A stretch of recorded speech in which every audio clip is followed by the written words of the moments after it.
Yeah, if you're not familiar with Next 10, I would encourage you to go to the next10.org, and you can read the plan that's being put together by our citizens group along with the professional planning group of Roadside and Harwell.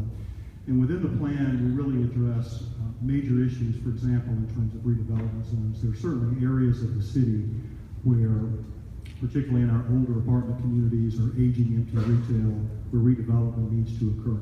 And in those redevelopment zones, there will be an allowance for greater density, not greater density than what's already there if it's an apartment, but at least density that's consistent with what's already there, if that's what the residents embrace. Because in some of these areas, particularly in the north end of the city, they're really hungry for redevelopment up there because they've got a lot of those very old apartments.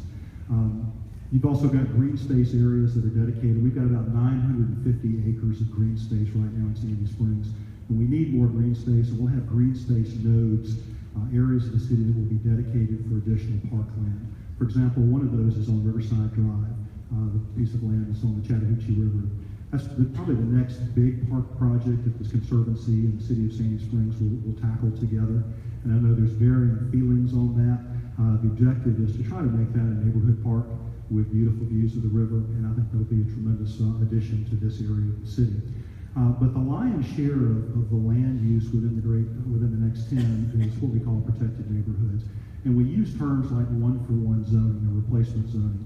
I'll give you an example. If you're on right now, if you have a half-acre lot, if a builder goes in and tries to do a higher density development and put more units on there, we've seen some of that happen in our area. We're trying to get away from that. We're trying to get back to where you take one down and put one back up, but you don't increase the density and you don't change the character of the neighborhoods.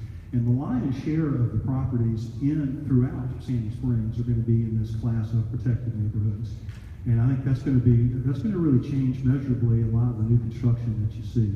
And of course, one of the major initiatives within the green space plan is protection of our tree canopy. Right now, we've got a 7% tree canopy protection requirement, and that works fine as long as it's adhered to.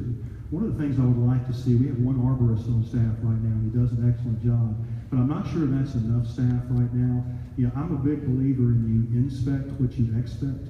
And the more bodies that you have going to our job sites, meeting with the contractors, making sure that they're doing what they're supposed to be doing, related to green space protection, related to watershed management.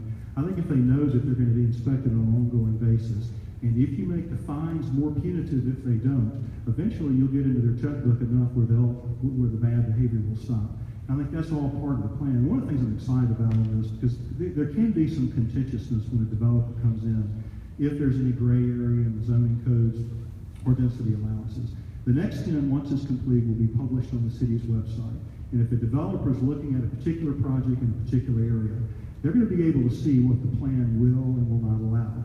And they are expected to adhere to that plan when they come in to meet with staff about that particular project. And there shouldn't be any questions, well, I know that it says I can do 1 unit per half acre here, but I want to do 10. Well, the key thing is we've just got to adhere to the plan. I think it's going to be an excellent plan. It's probably the most profound plan we've done, maybe the most profound document we've done since the city was originally incorporated. And the key thing is we just got to adhere to it in the long term. I think if we do, you will really see some measurable improvement in our city over time. Thank you, Chris.